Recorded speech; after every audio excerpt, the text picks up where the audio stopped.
Good morning, everyone, and thank you for joining me today. We're going to dive into an important topic in early childhood education: comprehensive observation and assessment. Throughout this presentation, we'll explore various methods used to observe and assess young children, the ethical considerations involved, the challenges educators face, and how these practices impact child development. I'm excited to share insights that can help us better understand and support the growth of the children in our care. Let's get started. Observation and assessment in early childhood education mean carefully watching and recording children's behaviors, skills, and interactions.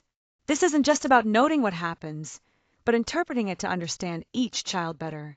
The main purpose here is to gather accurate information about where a child is in their development and learning journey, as well as what they might need to thrive.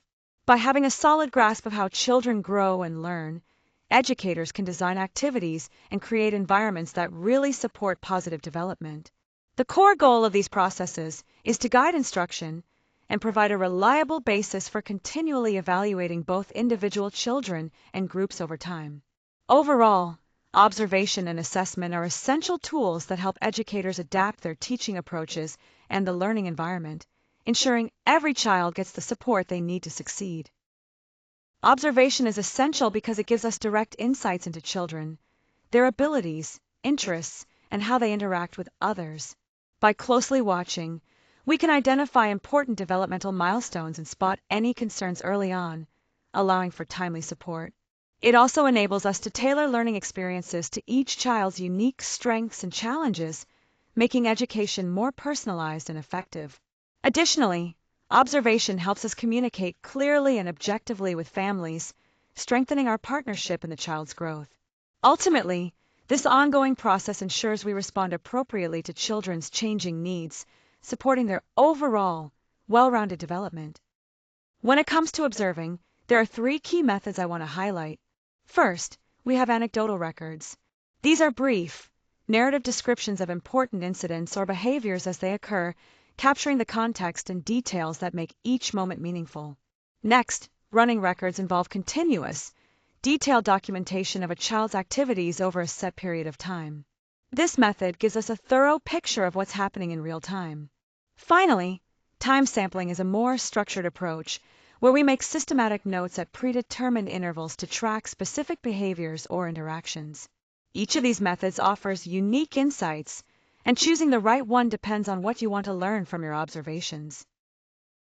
Assessment tools play a crucial role in early childhood education by transforming what we observe into clear, organized data that can inform our decisions. There are several types of assessment tools we use. Checklists help us track whether children have reached specific developmental milestones by noting the skills and behaviors they display. Rating scales go a step further by measuring how often or how well these behaviors occur, which is really helpful for monitoring progress over time. Portfolios offer a more comprehensive picture, gathering samples of a child's work, photographs, and detailed notes that show their growth in a more holistic way. When we use these tools together, they not only allow us to keep a close eye on each child's development, but also enable us to plan targeted support and share meaningful insights with families and other professionals involved in the child's care.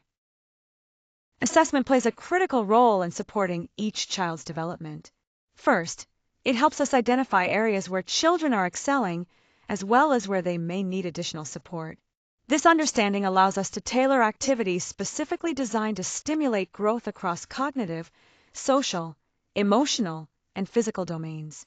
With accurate assessment data, we can make informed decisions about adjusting the curriculum and allocating resources more effectively. It also enables early intervention when developmental delays are noticed, which is crucial for addressing challenges promptly. Ultimately, assessment fosters a responsive learning environment that adapts to each child's unique developmental path, promoting their overall growth and success. When we talk about ethics and observation, there are a few key principles we need to keep in mind. First is confidentiality. It's crucial that all observation records are handled securely and that access to any sensitive information is strictly limited. This helps protect the privacy of those we observe. Next, respect for privacy means we should observe discreetly, making sure not to cause any discomfort or intrude on personal space. Another important point is informed consent. Before we begin any observations or assessments, we must always obtain permission from the families involved to ensure transparency and trust. Finally, objectivity is essential. We need to record what we see truthfully without letting personal biases or subjective opinions influence our observations. Keeping these ethical principles in mind helps us conduct observations responsibly and respectfully. When we talk about navigating challenges in observation, there are a few key hurdles we need to keep in mind. First, observer bias can creep in, which means personal opinions or subjectivity might affect how accurately we record what we see. Then, there's the issue of time. Sometimes, we just don't have enough of it to observe in detail. Children's behavior can also vary a lot depending on the setting, so we might miss important information if we only observe in one place. Plus, without context, interpreting certain behaviors can be tricky. To address these challenges, there are effective strategies we can use. Training observers is crucial to help maintain consistency and objectivity in their methods. It's also helpful to use multiple observation techniques so we can cross-check the data and get a fuller picture. Regularly scheduled observation sessions allow us to see a wider range of behaviors over time.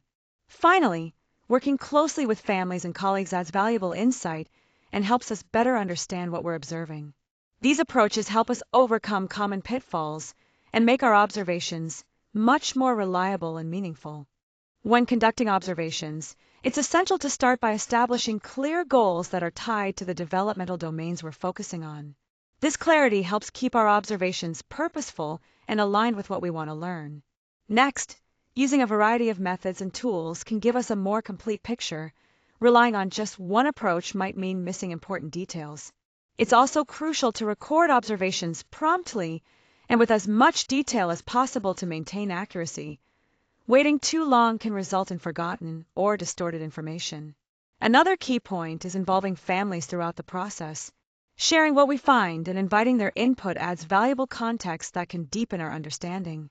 We should also make reflection a regular part of our work, continuously evaluating and adjusting our observation practices to enhance their reliability and effectiveness.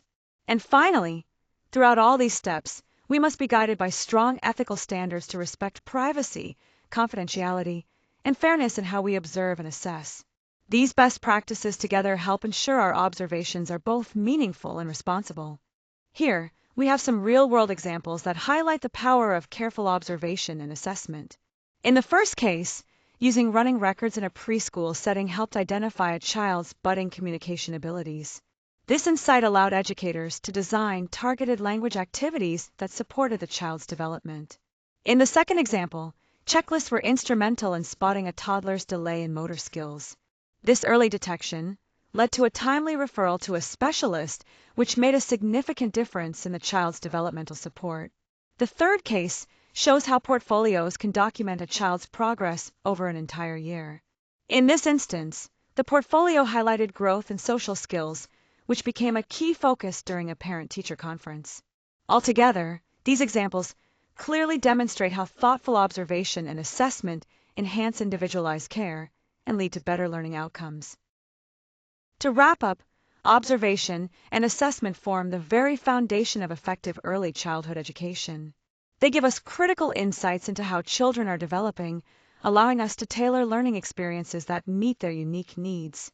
Using a variety of methods and maintaining ethical standards is key to gathering accurate and respectful information. While challenges can arise, they can be overcome through ongoing training and collaboration with others. Ultimately, consistent observation and assessment empower educators to make informed decisions, helping every child reach their fullest potential.